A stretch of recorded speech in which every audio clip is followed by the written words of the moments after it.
నువ్వే కాదు, వేరే ఇంకెవరైనా కూడా పార్థుతో నా పెళ్ళ ఆపడానికి ప్రయత్నం చేస్తే వాళ్ళ ఆటలు చెల్లవురా. ఆ ఇంపాసిబుల్ నే పాసిబుల్ గా మార్చేస్తాను, చూడు. అది చూద్దాం, పోవే. ఛాలెంజ్. అరే, జంబానే వచ్చేసాడు.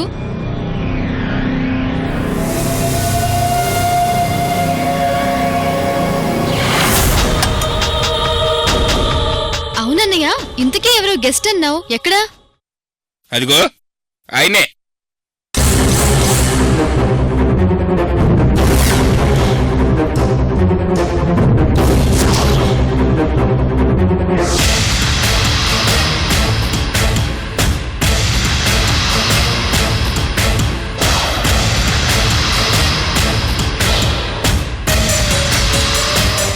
ఈయన రండి సార్.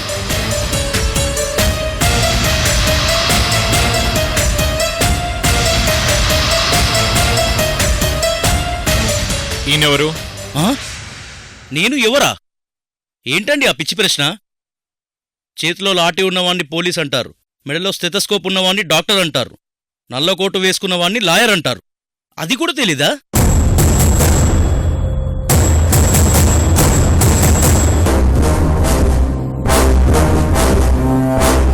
అంటే మీ ఒంటి మీద నల్లకోటు లేదు కదా?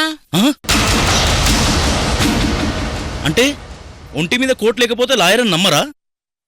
అయితే ఉండండి, ఇప్పుడే వేసుకుంటాను. వద్దులేండి, మీరు లాయరే, నేను నమ్ముతున్నా. రే జంబో, పంతులు గారిని తీసుకొస్తావనుకుంటే ఈ లాయర్ని తీసుకొచ్చావేంట్రా?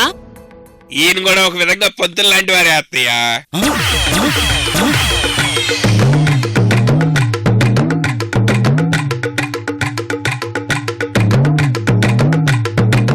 అవునత్తయ్య, పంతులు గారంటే అందరి ముందు ఇద్దరు వ్యక్తుల్ని పెళ్లి అనే బంధంతో ఒకటి చేయడం. కాకపోతే పంతులు చేసిన దానికి రివర్స్ చేస్తాడు అంతే. అంటే ఏంట్రా, ఇప్పుడు పార్థు ఐశ్వర్యాల పెళ్లి చెడగొట్టాలని అనుకుంటున్నావా ఏంటి? ఇతన్ని తీసుకొచ్చి పెళ్లి ఆపాలని చూస్తున్నావా? అవును, ఈ పెళ్లి ఆపడానికే తీసుకొచ్చాను.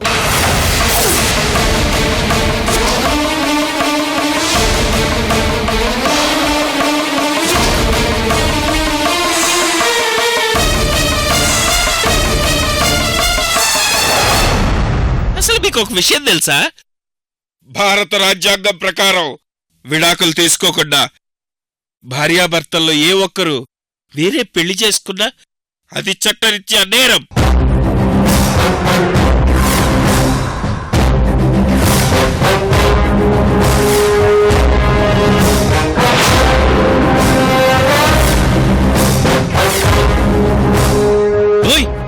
ఏంటే నువ్వు? నేను చెప్పాల్సిన మాట నువ్వు చెప్తావేంటి? లాయర్ నువ్వా నేనా? మీరేనండి. అయితే ఏమంటారు? అయితే నేను చెప్తా వినండి. భారత రాజ్యాంగం ప్రకారం విడాకులు తీసుకోకుండా భార్యాభర్తలు వేరే వేరే పెళ్లిళ్లు చేసుకుంటే అది చట్టరీత్యా నేరమవుతుంది.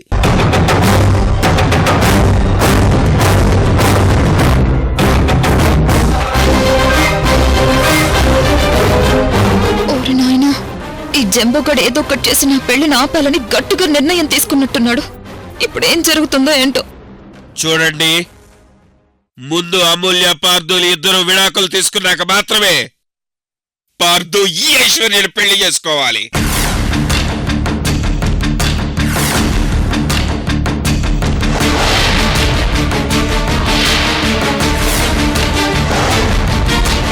అలా కాదని విడాకులకు ముందే పెళ్లి జరిగితే మీ అందరినీ చట్ట ప్రకారం అరెస్ట్ చేసి జైల్లో పెట్టాల్సి వస్తుంది. జాగ్రత్త.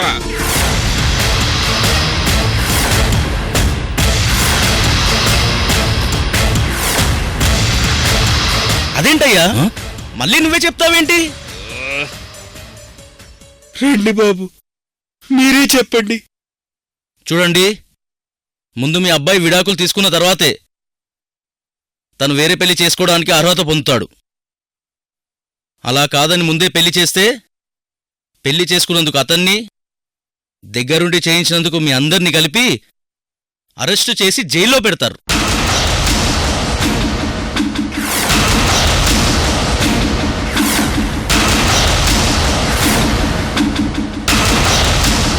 అవును, ఇంతకీ మీరెక్కడుంటారు లాయర్ గారు? నేనెక్కడుంటే ఏమిటి, ముందు పాయింట్కి రండి. రే జంబో, ఇంకా మీరిద్దరూ ఇక్కడే ఉన్నారంటే నేనేం చేస్తానో నాకే తెలీదు. మీరిలా వచ్చి మమ్మల్ని బెదిరిస్తే మేం బెదిరిపోతామనుకుంటున్నారా? మేడం, నేను మిమ్మల్ని ఏం బెదిరించడం లేదు. అలా చేస్తే రేపు మీరు ప్రాబ్లమ్స్లో పడతారు. అది మీకు తెలియడం లేదు. అన్నపూర్ణ, నువ్వాగు. లాయర్ గారు చెప్పింది కరెక్టే. దీని గురించి ఒకసారి ఆలోచించాలి.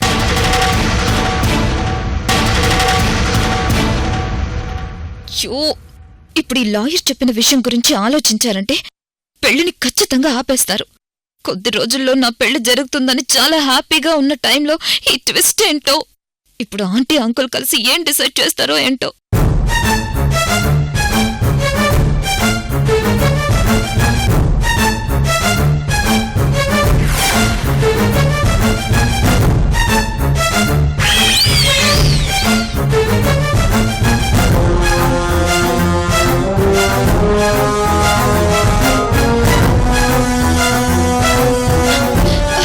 అన్నయ్య, ఏంటిదంతా? నేను నా ఇష్ట ప్రకారమే పార్థు గారికి వేరే పెళ్లి చేస్తున్నాను. కానీ నువ్వు నీ ఫ్రెండ్ పెళ్లి చెడగొట్టాలని ఎందుకు చూస్తున్నావు?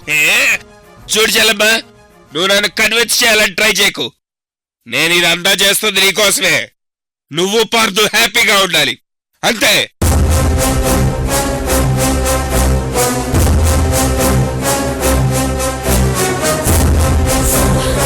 అయ్యో అన్నయ్య, మేమిద్దరం హ్యాపీగా ఉండాలంటే విడిపోక తప్పదు. నేను ఆయనతో కలిసి ఉండకూడదన్నయ్య.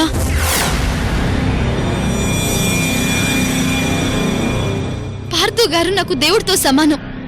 నేను ఆయన భక్తురాల్ని. భక్తురాలెప్పుడూ దేవుడు ఎదురుగా ఉండాలి కాని ఆయన పక్కన జీవితాంతం ఉండిపోవాలని కోరుకోకూడదు. అయ్ బాబోయ్, లేచెల్లెమ్మా, నువ్వెన్ని చెప్పినా నేను వినను. నీ మాటలతో నన్ను కన్విన్స్ చేయకు.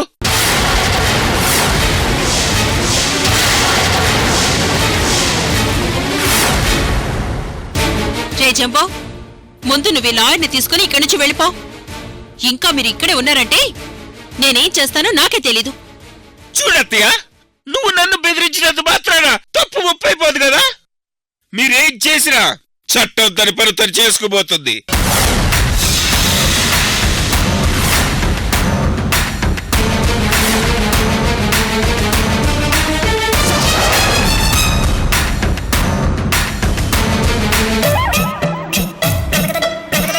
ఎందుకండి అంత కోపంగా చూస్తున్నారు?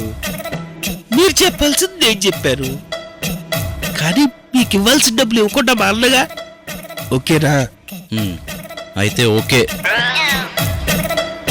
పదండి లాయర్ గారు. అత్తయ్య, ఒకటి మాత్రం నిజం, నేను ఈ పెళ్లిని ఎట్టి పరిస్థితుల్లోనూ జరగనివ్వరు.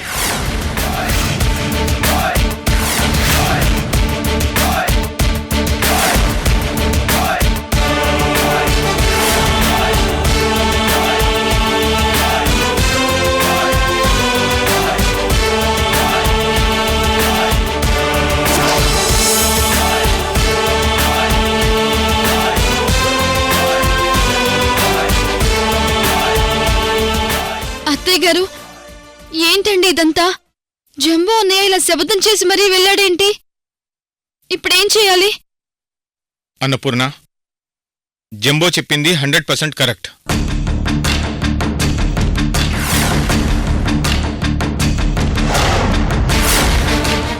రేపు ఒకవేళ పార్దుకు పెళ్ళయ్యాక ఏదైనా ప్రాబ్లం వస్తే మనందరి పరిస్థితి ఏంటి?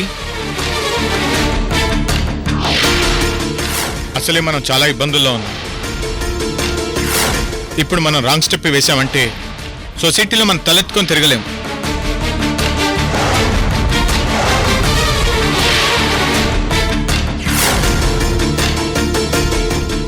నువ్వు ఆవేశంతో కాకుండా ఆలోచనతో ఈ ప్రాబ్లం సాల్వ్ చేయాలి.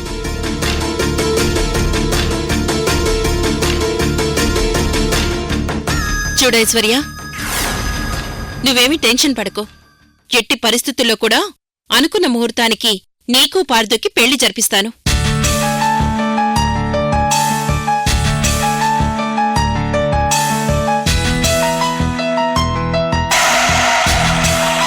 చూడమూల్య, నువ్వు కూడా టెన్షన్ పడకు. అంతా అనుకున్నట్టే జరుగుతుంది. అనుకున్న టైంకే నీకు పార్థుకి విడాకులొస్తాయి.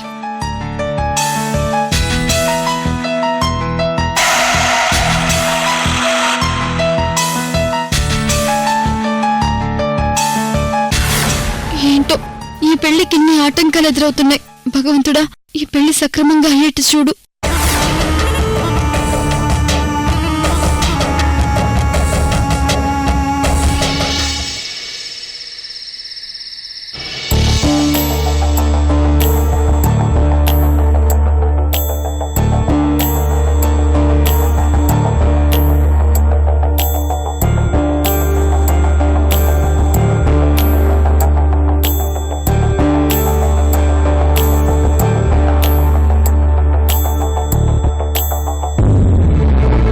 భారత రాజ్యాంగం ప్రకారం విడాకులు తీసుకోకుండా భార్యాభర్తల్లో ఏ ఒక్కరు వేరే పెళ్లి చేసుకున్నా అది చట్టరీత్యా నేరం.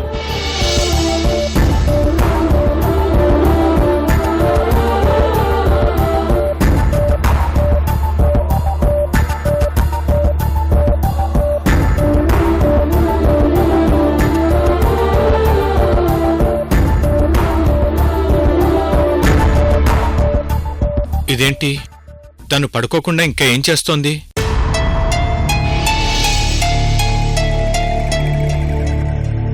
ఏదో డీప్గా ఆలోచిస్తున్నట్టుంది. ఏంటన్నపూర్ణ,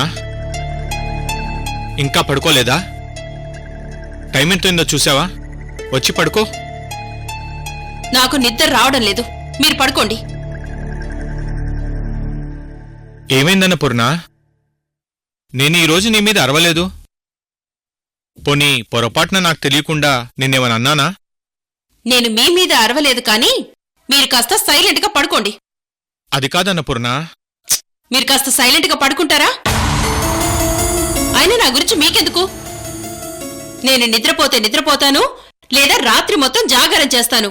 మీకేంటి ఇబ్బంది? ముందు మీరు దుప్పటి కప్పుకొని కాస్త సైలెంట్గా పడుకోండి. అది కాదు, ఈ మధ్య నువ్వు ఎక్కువగా ఆలోచిస్తున్నట్టున్నావు.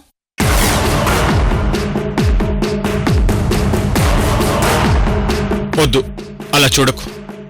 ఇదిగిదు, ఇప్పుడే ముసుగేసుకొని పడుకుంటున్నాను.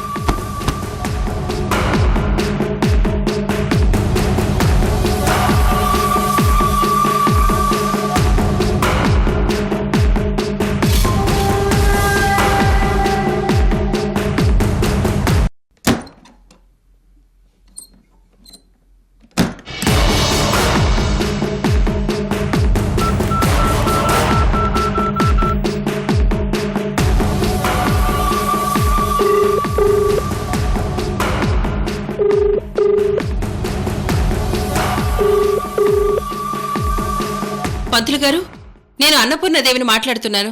చెప్పండమ్మా, ఈ టైంలో ఫోన్ చేశారేంటి? ఏం లేదండి, పెళ్లికి సంబంధించిన కొన్ని ముఖ్యమైన విషయాల్ని అడుగుదామనుకుంటున్నాను. అవి మీరు నాకు చెప్పాలి. అడగండమ్మా, చెప్తాను. ఏం లేదు పంతులు గారు, పార్థు ఐశ్వర్యల పెళ్లికి ఈ 6 నెలల్లో ఏదైనా మంచి ముహూర్తం ఉంటే చెప్తారా? వాళ్ళ జాతకాల ప్రకారం ఈ 6 నెలలు మంచి ముహూర్తాలున్నాయి.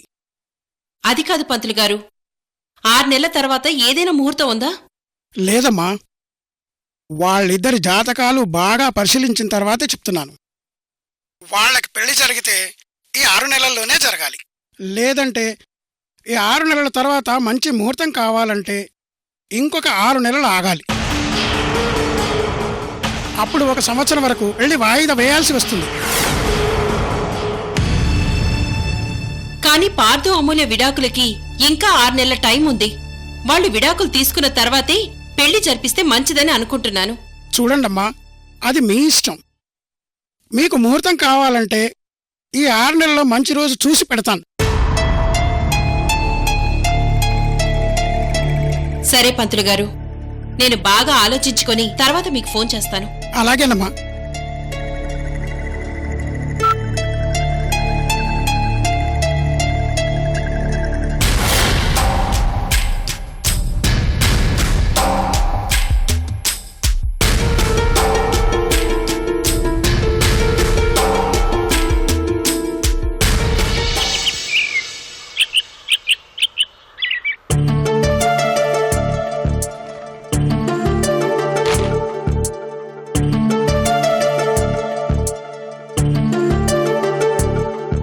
అసలు అత్తయ్య ఇంత పొద్దున్నే అర్జెంటుగా రమ్మని ఎందుకు ఫోన్ చేసినట్టు?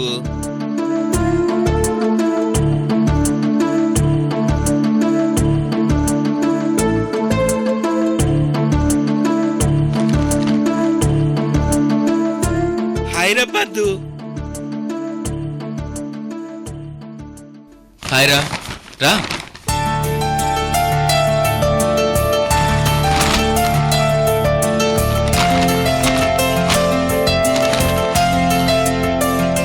కూర్చో.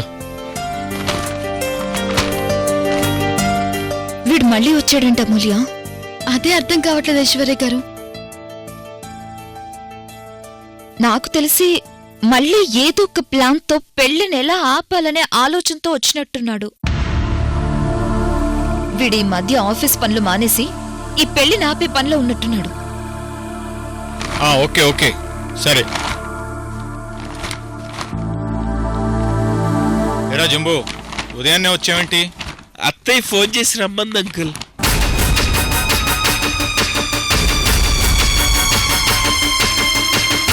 మీ అత్తయ్య రమ్మని చెప్పిందా? అవును అంకుల్. అత్తయ్య గారు రమ్మని చెప్పడం ఏంటి? ఏమై ఉంటుంది? రండి.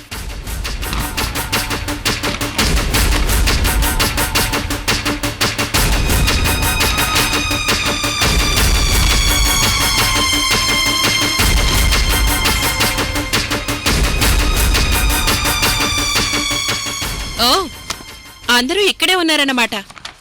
అయితే నేను చెప్పాలనుకున్న విషయం ఇప్పుడే చెప్తాను.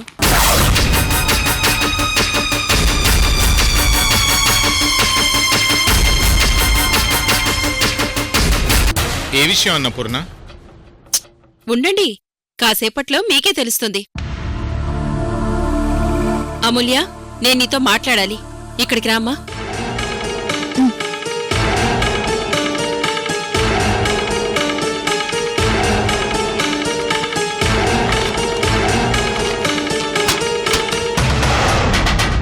చూడమూల్య, పెళ్ళనేది మనిషి జీవితంలో చాలా ముఖ్యమైన ఘట్టం.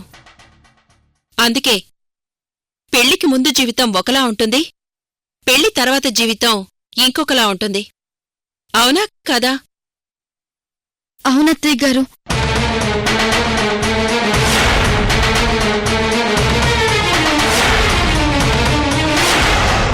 నా కొడుకు కూడా పెళ్లికి ముందు ఒకలా ఉన్నాడు, పెళ్ళయ్యాక వాడి జీవితమే మారిపోయిందని అనుకున్నాను.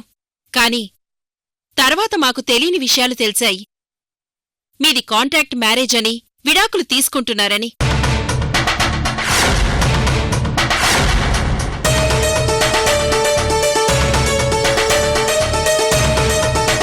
ఇవన్నీ తెలిసిన విషయమే. కాని ఇప్పుడు ప్రస్తుతం జరుగుతున్న విషయం ఏంటంటే, పార్థుకి పెళ్లి జరుగుతుంది. ఇప్పుడు మీ ఇద్దరి విడాకుల వలన, వాళ్ళిద్దరి పెళ్లి వలన చాలా మంది దగ్గర మేము తలదించుకోవాల్సిన పరిస్థితొచ్చింది.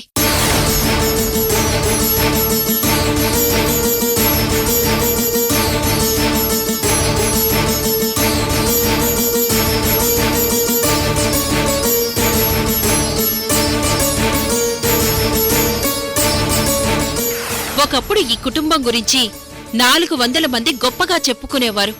కాని ఇప్పుడు 4000 మంది మమ్మల్ని చూసి చాలా చులకనగా మాట్లాడుతున్నారు. అది తలుచుకుంటేనే చాలా బాధగా ఉంది. ఇప్పుడు మళ్లీ పార్థు ఐశ్వర్యల విషయాల్లో ఇదే రిపీట్ అయిందంటే నేను తట్టుకోలేను.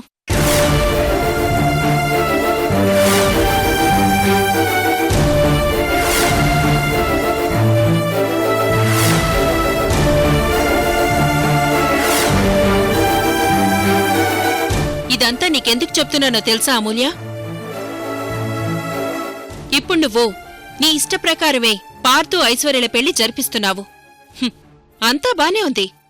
ఒకవేళ పెళ్లి జరుగుతున్న టైంలో ఏదొక కారణంగా నీ మనసు మారి ఈ పెళ్లి నాకిష్టం లేదని వాదించావనుకో, అప్పుడు ఆ పెళ్లి ఆగిపోవచ్చు.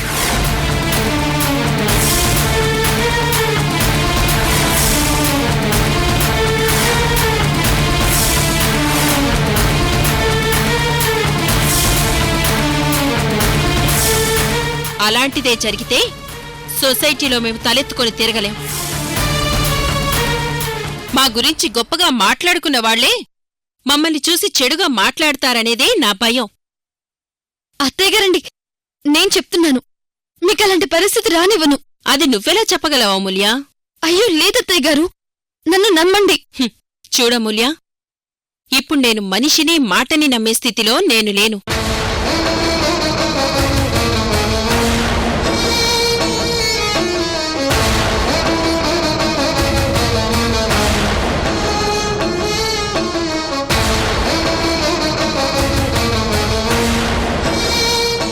సరే, అయితే మీరే చెప్పండి అత్తయ్య గారు, నన్ను మీరు నమ్మాలంటే నేనేం చేయాలి? మీరేం చేయమన్నా నేను చేయడానికి సిద్ధమే. అయితే నేను చెప్పిన పని చేస్తావా? ఖచ్చితంగా చేస్తాను అత్తయ్య గారు.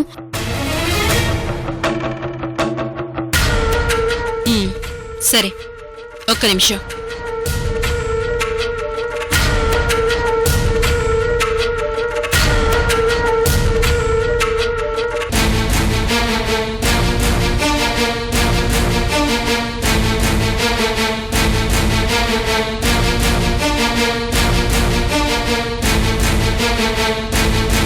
నువ్వే స్వయంగా వీళ్ళిద్దరికీ పెళ్లి చేస్తున్నావని, నీ ఇష్టప్రకారమే అంతా జరుగుతోందని, పెళ్లిలో నువ్వు ఎలాంటి గొడవ చెయ్యను అని ఇందులో సంతకం పెట్టు.